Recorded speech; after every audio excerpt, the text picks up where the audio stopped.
to this DXRX Lab Talk, hosted by Diaceutics. Diaceutics provides end-to-end solutions for the launch of precision medicine diagnostics. Using our platform, DXRX, the diagnostic network, we place labs at the forefront of developments in the precision medicine landscape. Our mission is better testing, better treatment. We believe that labs need to be involved earlier in the precision medicine decision-making process. We promote partnership and education to drive precision medicine, and the work of laboratories remains central to this mission. DXRX membership is free of charge and provides access to our aggregated datasets, the latest reports, publications, and lab talk recordings, and ensures you're the first to hear about scientific studies and DXRX collaborations, such as EQA programs, grants, and global ring studies. Since 2020, we have executed over 30 collaborations covering a range of purposes, some of which have resulted in publications or posters at major conferences. Visit dxrx.io to learn more and register for upcoming lab talks and collaborations. So, hi, Dr. Bartel. Appreciate you joining us here today to follow on from the webinar that was previously done with Diaceutics, where we focused on the multidisciplinary team approach to managing metastatic prostate cancer patients with a focus on HRR testing. Today, what we're looking for is understanding your perspectives as the urologist within the multidisciplinary team. So if I could ask Dr. Bartel just to introduce yourself, a bit of background, just to help provide the context to our listeners. Yes, I'm Anand Bartel, professor in urology, clinical urology at Lund University. I see my patients at the University Hospital in Malmö, southern Sweden, and I've been working with patients with prostate cancer for quite a number of years, and also had a chance to look into the possibilities we have of genetic testing today, which I find very important for the future. Great. No, thanks, Dr. Bartel. So jumping into the questions, could you give me an idea of how you manage metastatic prostate cancer patients within your clinic today, within your institute, and when are you starting to think about biomarker testing? So obviously the urologist is seeing these patients a lot earlier in their journey, even pre-metastatic. How are you approaching that today? Well, in Sweden, about 10 to 15% of the patients diagnosed with prostate cancer are disseminated, they have metastasis. So that's maybe a little more than many other countries. And so we diagnose the patient and we see them, and then at multidisciplinary team conference, we discuss with our oncologist, pathologist, radiologist, nuclear medicine specialist, etc., about the best treatment. If they have, should we go for triple therapy, triple hormonal therapy, or if they should go for what we can call the doublet therapy with ADT plus one of the modern anti-androgens or abiraterone. So if the patients are not suitable for chemotherapy or radiotherapy, then the patient will stay with us at the urology department. And even if they have palliative short radiotherapy, then they will be back to be monitored by us at the urology department again. So, and also, but if they are castration resistant, then they may need chemotherapy. They are then handled by the oncology department, and also if they need palliative radiotherapy. But then they are sent back to us again at urology. But it may also happen that some of the patients with very aggressive castration-resistant disease, that they are kept by the oncologist for being offered no clinical trials, and but we don't have reimbursement for radioligand therapy in Sweden yet. So there are patients participating in several trials with castration-resistant disease, receiving lutetium 177 PSMA treatment. But it's not clinical routine. We don't have the possibility in Sweden today. If we would have had that, then maybe more castration-resistant patients would have been treated by the oncologist. But many, as it is today, many patients that I have, they are doing fine for many years on ADT plus modern anti-androgen therapy. But of course, we see young patients with very aggressive disease, and I think it is in our guidelines that we had a possibility to do genetic testing. That's it. Right. So it seemed like, as a urologist, you are still heavily involved in managing these metastatic patients. It's not just a handover straight to the oncologist for these patients, but the urologist really having that key role within the management of these patients. Yes, and that is also because some of these patients, they may have, there is a need for palliative treatment, which we are used to have long-term tradition to handle, but also they may have some voiding problems, some local problems. And so, I mean, it's an old tradition in Scandinavia that patients on ADT, they are handled by urologists and not just transferred to the oncologists. Right. And the role, and you mentioned there, the guidelines are supportive of genetic testing. Like, how is that initiated today? And your role there, is that through the multidisciplinary team, or is that driven by yourself during the evaluation of these patients? Well, I think we're still at the very early phase of using genetic testing. And in case we use it, we have discussed the patient at the tumor ward. And then together with the oncologist, we make a decision on genetic testing. Hopefully, we have access to paraffin tissue, embedded tissue that is not very old. It can be biopsies in the most places, and but it may also be from a radical prostatectomy. I mean, sometimes we operate on patients where we don't believe they have such an aggressive tumor as we find out later after prostatectomy. In that case, we have good material for genetic testing, but we also discuss whether to look at ctDNA for testing. So there are different ways to go, and then of course we may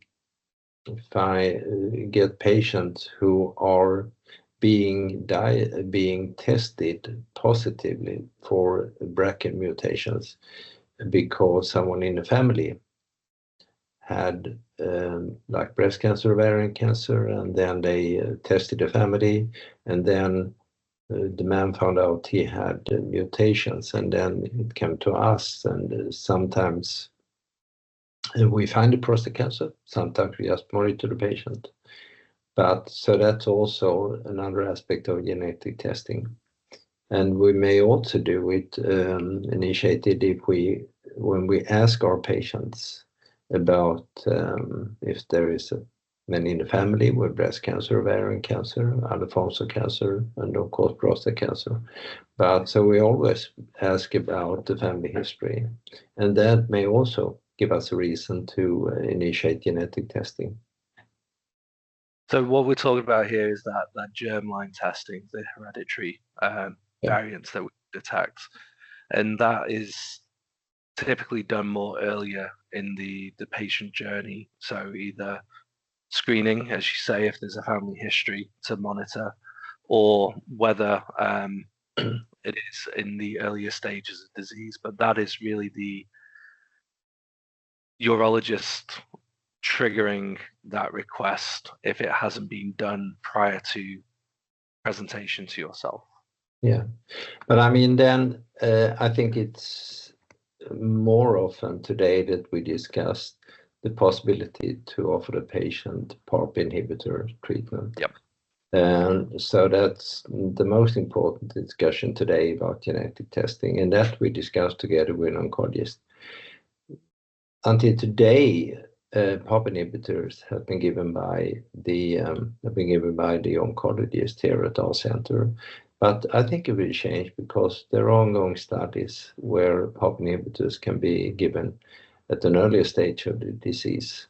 And I mean, so sooner or later, it will also be in the hands of urologists to initiate PARP inhibitor, and then, of course, to do the testing first.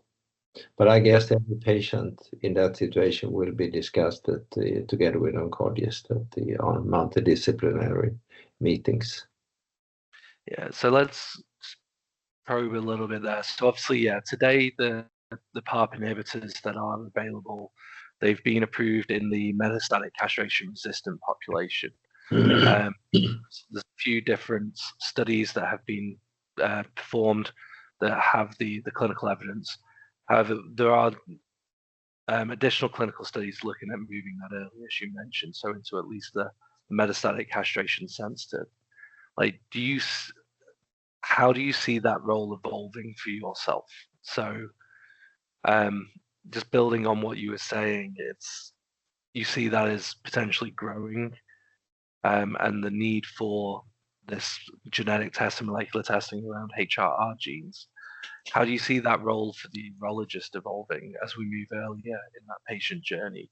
Is it going to be more important that the urologist has that knowledge and information around this to help drive that request, and that engagement with the oncologist around these treatment options? Yeah, I think, I mean, I've been around for quite some years, and I see that today we have more and more teamwork around our patient together with the oncologist. And I mean, this is a good example of that, thinking about PARP inhibitor treatment, that it will be a joint decision with different specialties and the patient involved to make a decision on. But what is interesting is that there are now data on that PARP inhibitor treatment may work even though we didn't find a genetic testing positive. So I mean, in the all-comer population.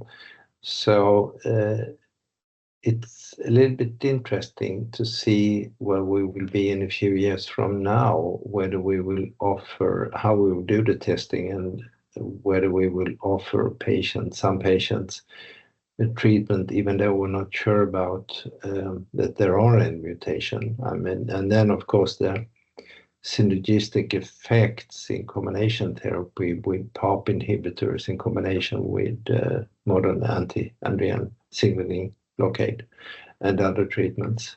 And so, I mean, it's really exciting times now, even for urologists who were not used to treat patients when they were late stage, because treatments are available at earlier stages of the disease today, which makes it interesting for the urologist. But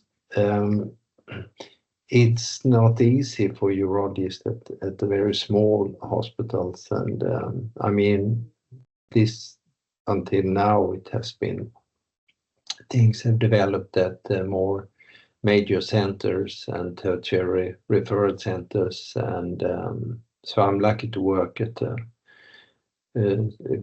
pretty big center where we have the possibility to develop the methods for genetic testing and to evaluate the new treatments, especially because we've been lucky to being participants in many clinical trials, both at the urology department and the oncology department. So that's a privilege to be able to take part of how things develop now, both of the testing, biomarkers, but also the new treatments. Great. That's great that you're within a sense that is embracing this and really driving it. And I think question really on like today, how are you, so when patients are being considered for PARP inhibitors, how are you conducting that testing today? Is it through only a BRCA test, or is it a broader test that covers more HRR genes beyond BRCA? Yeah, we have started with offering the BRCA testing because that was when the first drug was reimbursed here in Sweden. For that was based on testing of BRCA1 and 2. So that's a method, but I mean, I'm sure this will change, that we will have a broader panel. I mean, in fact, the testing is performed with a broader panel, but even though we only get the answer BRCA1 and 2 mutations. So, I'm not sure how broad panel we will use, whether we go for like around 10 gene HRR panel, or we will go for a much bigger panel. It also depends on if there will be new drugs available, new other kind of inhibitors. So that will be based on genetic testing. So it's not possible to say exactly where we are next year or the year after, but within, if you look ahead like 5 years, I think we'll know much better exactly what kind of genetic testing we will have. But today we've started with the BRCA1 and 2 at our center, but we had a possibility to do broader testing. So just to clarify that, so the testing that's being conducted is broader than BRCA1 and 2, but you're only getting those results for BRCA1 and 2. And I think we heard something very similar from Dr. Attard when we spoke with him as well, the fact that the laboratory is doing broader testing. However, as the clinician, the results that you see are limited based on what's reimbursed and paid for, which today is being focused more on the BRCA1 and 2 genes for that. And in your view as the urologist, what do you see as the biggest barrier to testing these patients that could be eligible for PARP inhibitors? What are those biggest challenges today? The biggest challenge is to offer this modern treatment to as many patients as possible, also outside the bigger hospitals. I think that is, I really would like to offer every patient the same kind of treatment. So that is to disseminate the possibility for genetic testing and also the knowledge to educate doctors at every hospital to know about when to do the testing and what the testing is good for, and to offer new treatments. I think that is a big challenge today. We have to, so that's more led education, and of course to understand what possibilities for genetic testing we have. And then the next step is to, if we do broader testing, to understand the test results and how we should handle them. What kind of treatments can we offer the patient based on the genetic testing if we have a broader panel? But I mean, this is a little bit look into the future, where we'll be in a few years from now.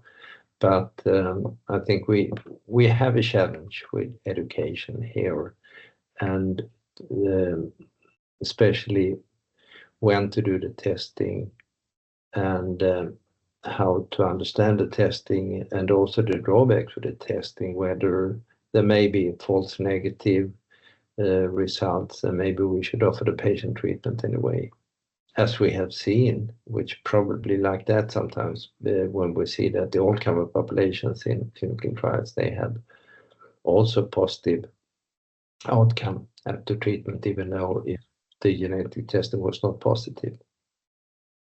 Yeah, and the data you're referring to there is for the metastatic castration-resistant population where we've seen that data. So, okay, in terms of, so you mentioned that obviously the center that you're in is more advanced in terms of offering these treatments, offering the testing and how you approach it. Do you think that is broadly available in the more community setting? And do you think like urologists in the community setting outside of the core academic institutes have the same level of understanding and knowledge, or is there a gap that we need to support and help the broader urology community understand this testing and these treatment options?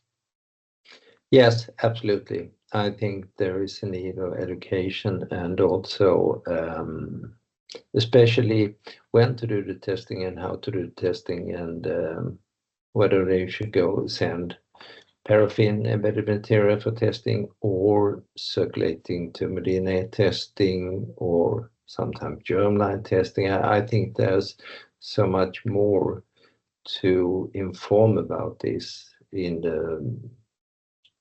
at many different hospitals, and the way to do it, that's something we need to discuss. What is the best way to educate urologists about this? Yep. So in terms of the multidisciplinary team of the tumor board that you mentioned, how does that work within your institute? So who are the members there? And ultimately, the conversation that happens when considering these PARP inhibitors to trigger the test acquisition. What's the role of the urologist there versus the oncologist and the pathologist within your institute? Well, a patient with newly diagnosed prostate cancers, they're referred by the urologist to be discussed at the meeting. And patients with who have been through many different kind of treatment and are castration resistant, they may be referred from oncologist. But so urologists, oncologists are there. We also have research nurses to pick up patient to identify patients for clinical trials, and contact nurses who have many contacts with our patients to record, to recognize side effects and like that. And then a pathologist, nuclear medicine specialist, and a radiologist. So we look at MRI, we look at bone scans, we look at CT scans, we look at PET, PSMA, PET CT scans, we look at the pathology, both biopsy and sometimes prostatectomy. This far we have not had a genetic expert at our meeting, but that is something that may change in the future when we start to discuss more about the genetic testing at the tumor wards. And do you see a future where that is the case based on the direction of travel where we are at the moment and the emerging the studies that are being conducted that are looking at these genetic subsets? Like, do you see that happening in the future, having that genetic expert within these teams? Yeah, I think that is needed in the future if we do the broader testing. And I mean, there are other things like besides BRCA mutations and HRR mutation to look at. I mean, you can have the mutation burden, the MSI high, and so on. I mean, we may pick up the small group of patients who should be offered immunotherapy. And maybe, I mean, there are new treatments on the way, like inhibitors, ACT inhibitors, and then that may also be this kind of precision medicine where we select the treatment from biomarkers in genetic testing. So yeah. So what, in your view, like what is needed to change clinical practice so that every metastatic prostate cancer patient could get testing? What's needed in order to make that change happen, in your view? Well, one question is who's going to pay for it, of course. If that issue has been resolved, then we can take the next step and inform more about when to do the tissue testing to start with and when to do the ctDNA testing. I mean, we have a journey in front of us now with, as I mentioned before, education is the key there, to every doctor who will offer the patient treatments should know about the role of genetic testing and when to do it and how to interpret the results.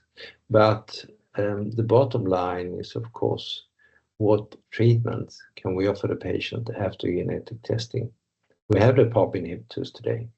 We have immunotherapy for a very limited group of patients. But I guess in the future we have more new treatments based on genetic testing.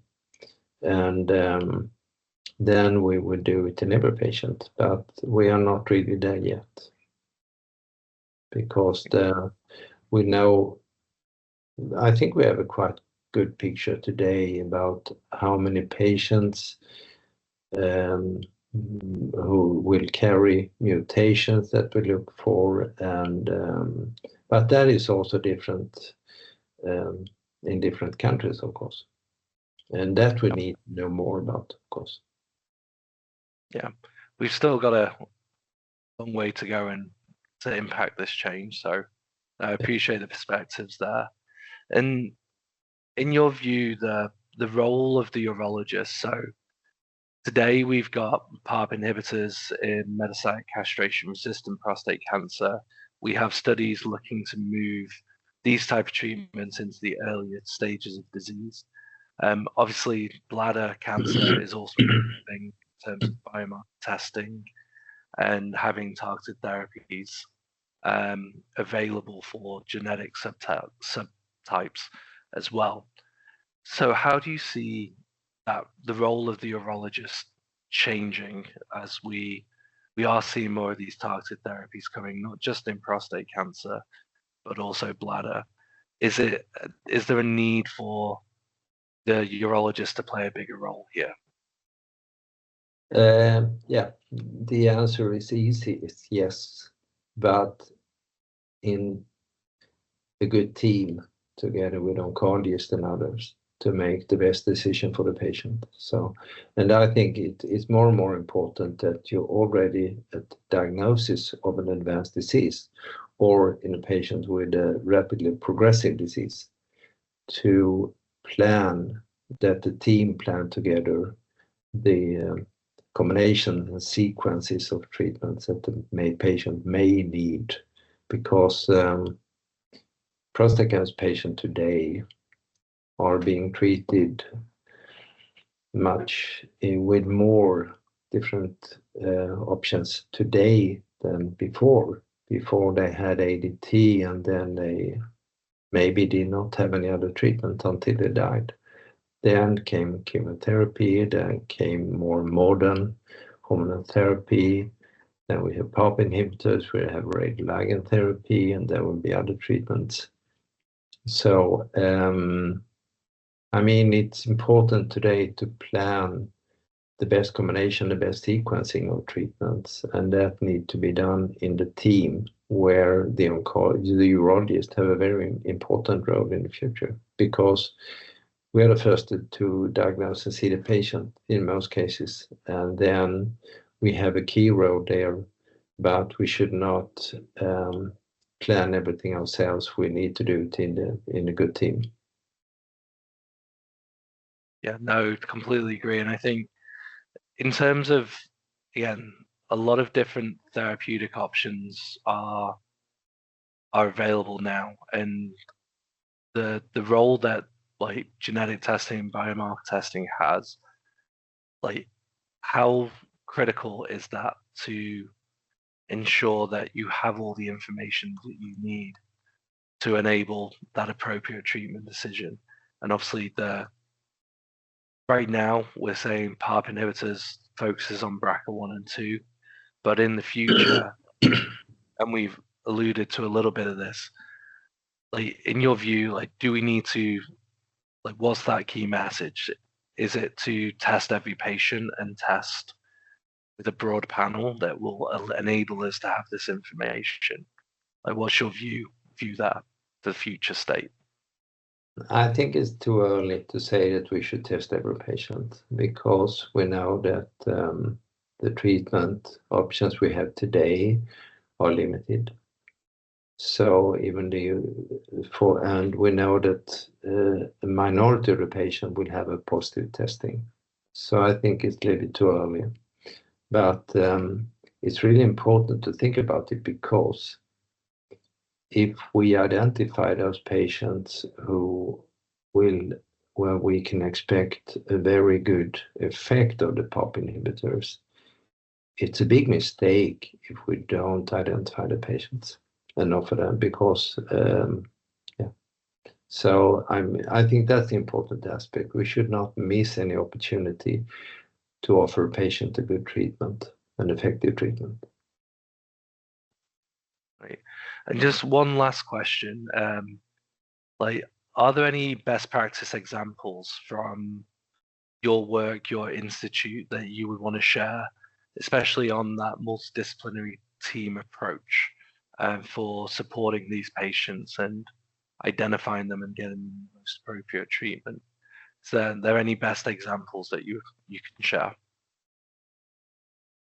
Well, I don't think about any specific patient, but I mean, unfortunately, we diagnose sometimes very young men with an aggressive disease. And then it's really important to think about all the different treatment options from the beginning, and to tailor the best treatment for that patient. And that need to be done in the team, and to include genetic testing in that. Great. And just one final piece, like for what would be your key message to the broader urology community in regards to this topic? So obviously based on our conversation, the role that biomarker genetic testing has for these patients, what's that key message you would want to ensure that the broader community of urologists have and take away from this? I would say don't miss the opportunity to identify patients with positive genetic test that can have a great benefit of treatment based on precision medicine. I think that's really important, and that every urologist should know more about genetic testing, when to do it, why we're doing it, and how to use the results. Great. No, thanks so much, Dr. Bartel. I really appreciate your perspectives today.